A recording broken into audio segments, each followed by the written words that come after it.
Well, hello seekers, welcome back. I hope you're enjoying this series of Bhagwad Gita as it is in 2020. If you're new to my channel, please don't forget to subscribe and hit the bell icon. And for those who already finished the previous episode, we ended chapter 12 on a note that devotion towards karma by fixing the mind towards Krishna is the true knowledge. Knowledge is better than the action, but the knowledge of renunciation of the results of the action is even better than that. Those who maintain the equilibrium by renouncing everything in good and evil, who's equal to friends and foes, who's equal in pleasure and pain, who's content with everything, who has no ownership but submerged in devotion, is the knower of the absolute knowledge. This can be defined as the yoga of devotional services. Now that we know that our devotion towards karma is the prime cause of our existence, Krishna talks about the existence itself further. What is the existence of you and me? How do you and me exist in this body?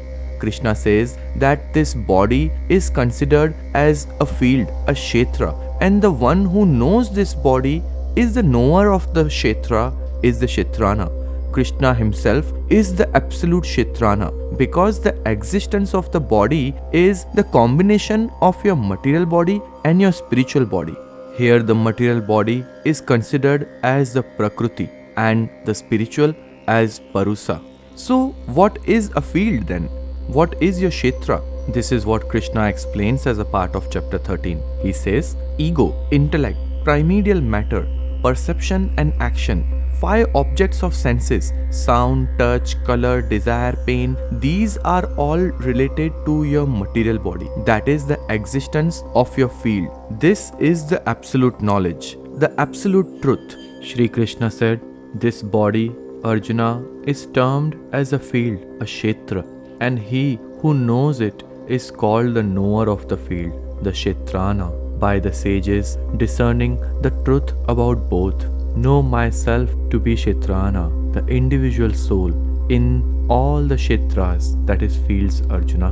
And it is the knowledge of the fields, that is kshetra, and knower, kshetrana, that is of matter which it evolves, and the spirit which I consider is the true knowledge. What that field, the kshetra, is and what it is like, what are its modifications, and from what causes, what effects have sprung, and also who its knower, kshetrana, is, and what is his glory. Hear all this from me in brief.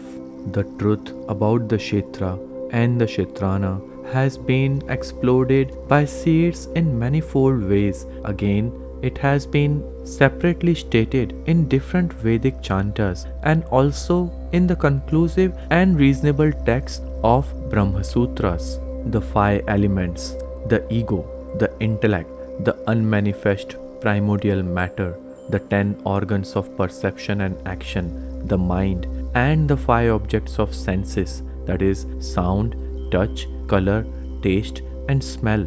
Also desire, aversion, pleasure, pain, and physical body, consciousness, firmness. Thus, that is the kshetra with its evolutes briefly stated. Absence of pride, freedom from hypocrisy, non-violence, forbearance, straightness of the body, speech, and mind, devout service of the preceptor, internal and external purity, steadfast of mind, and control of body, mind, and the senses. Dispassion towards the objects of enjoyments of this world and the next, and also absence of egotism, pondering again and again on the pain and evils inherent in birth, death, old age, and disease.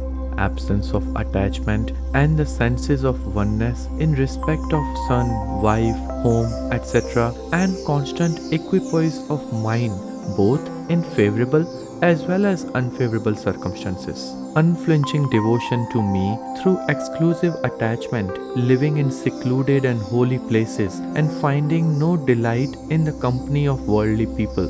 Constantly in self-knowledge and seeing God as the object of true knowledge. All this is declared as knowledge, and what is other than this is called ignorance.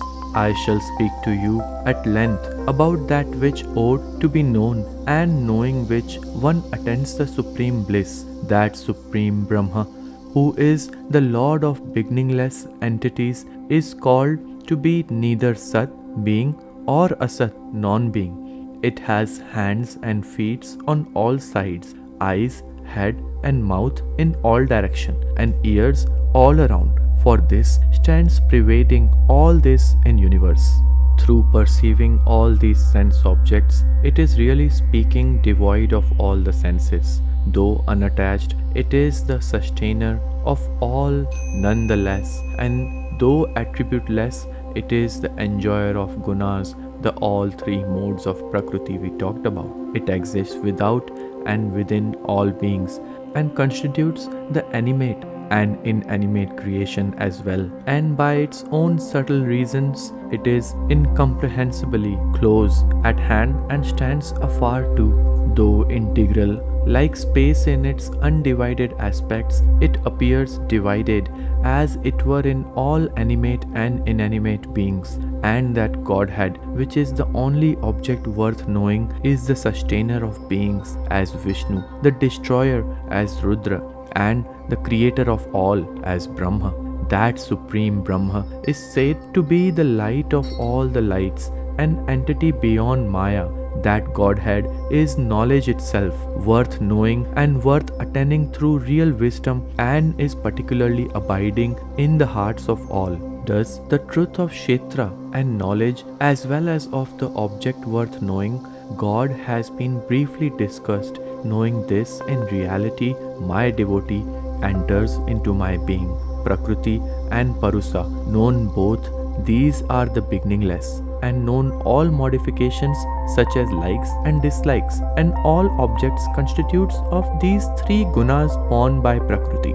Prakriti is said to be responsible for bringing forth the evolutes and instruments, while the individual soul is declared to be the cause of experiences of joy and sorrow. Only the Purusa, in association with Prakriti, experiences objects of the nature of all the three gunas evolved from Prakriti, and it is contact with these gunas that is responsible for all the birth of this soul in good and evil wombs. The spirit dwelling in this body is really the same as the Supreme. He has been spoken of all the witnesses, the true guide, the sustainer of all, the experiencer, as the embodied soul, the overloaded and the absolute as well. He who does know the Purusa, spirit, the Prakriti, nature, together with the gunas, even though performing all his duties in every day, is never born again. Some by meditation behold the Supreme Spirit in the heart with the help of their refined and sharp intellect. Others realize it through the discipline of knowledge, and still others through the discipline of action, that is Karma Yoga. Others, dew-witted person, however, not knowing thus, worship even as they have heard from others, and even those who are thus devoted to what they have heard are able to cross the ocean of mundane existence in the shape of death. Arjuna, whatsoever being, moving or unmoving, is born, know it as amended through the union of Kshetra, that is matter, and Kshetrana, that is spirit. He alone truly sees, who sees the Supreme Lord as imperishable and abiding equally in all perishable beings, both animate and inanimate. For by seeing the Supreme Lord equally present in all, he does not kill the self by himself and thereby attain the supreme state.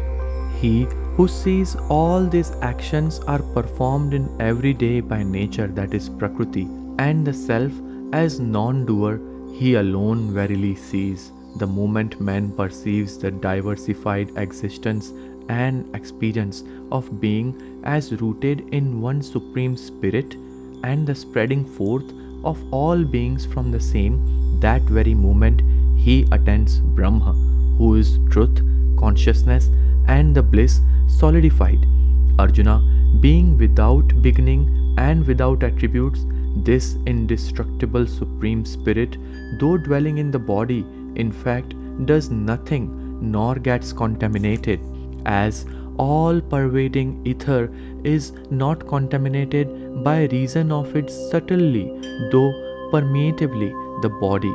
The self is not affected by the attributes of the body due to its attributeless character. Arjuna, as the sun illuminates this entire universe, so the one Atma, that is spirit, illuminates the whole Kshetra, the field. Those who thus perceive this eye of wisdom, the difference between the Kshetra and Kshetrana, and the phenomenon of liberation from Prakriti with her evolutes, reaches the supreme eternal spirit. Thus, in the Upanishad sung by the Lord, the science of Brahma, the scripture of yoga, the dialogue between Sri Krishna and Arjuna ends the 13th chapter, entitled as the Yoga of Discrimination between the field and the knower of the field, the nature, the joyer, and the consciousness. With this, we have ended chapter 13. Krishna explains that if you want to be aware of the absolute truth, the absolute knowledge, it is only through the awareness of existence of the matter and spirit. Here matter is the Prakriti and the spirit is the Purusa. So you will be able to control the Purusa only when you are able to control the material part of your body. When you control your ego, your intellect, when you have the absence of pride, when you devote yourself to the services to the society, when you have the absence of ego and attachment, when you live in a secluded life where you are completely non-violent and your mind is equiposed, everything else is ignorance. This is the true knowledge. Aspiring the self-realization constantly through the meditation on the absolute knowledge with the absolute consciousness is the key towards being a knower, the Kshetrana, towards being that personality of Pragya Pratishtha that is even above the Sthita Pragya that we talked in chapter 2. This absolute knowledge is the only truth about Kshetra, that is the combination of Prakriti and Purusa, the material and the spiritual embodiment of your own self. You can experience this absolute knowledge using this body, using this Kshetra, but death is the only boundary between the Kshetra and Kshetrana.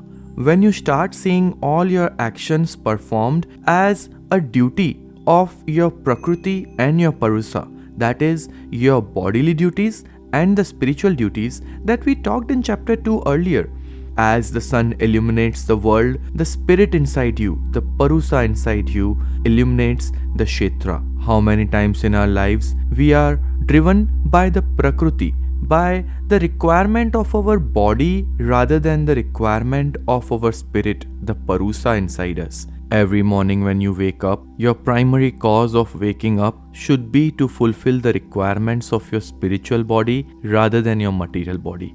This doesn't mean that you ignore your material body. Maintaining an equilibrium between both the Prakriti and Purusa, the material and the spiritual body, is the key to the absolute knowledge. However, your spiritual duties triumph your physical duties.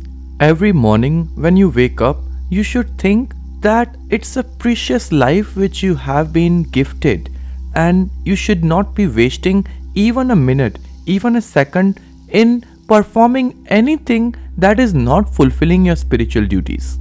Every day, as soon as you wake up, you should think that I'm fortunate to be alive. I have a precious human life. I'm not gonna waste even a single second of it. That's what Dalai Lama once said. In next chapter, we will talk about the 3 gunas that were introduced by Krishna, that are born of nature tied down to the imperishable soul, to the body, which is Sattva, Rajas and Tamas. These 3 gunas are the link between our spiritual and the material body. Chapter 14 talks in detail about these 3 gunas. If you like the content, please don't forget to leave a thumbs up as well as subscribe my channel. Hare Krishna.